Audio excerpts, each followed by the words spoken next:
Still on my way to Mount Rushmore, but I was driving and I saw this awesome piece of machinery and I was like, really? In fucking South Dakota?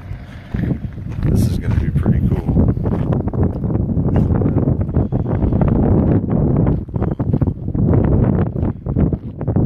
It's a fighter jet.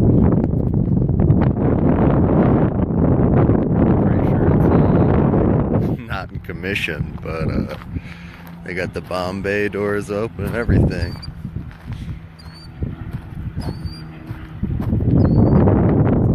He must have had a few kills too. He's got a few little bombers on there too.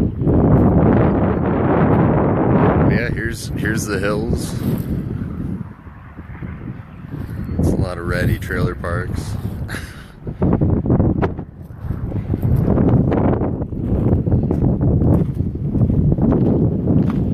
I just thought that was cool to see a fighter jet in the middle of a mountainous area.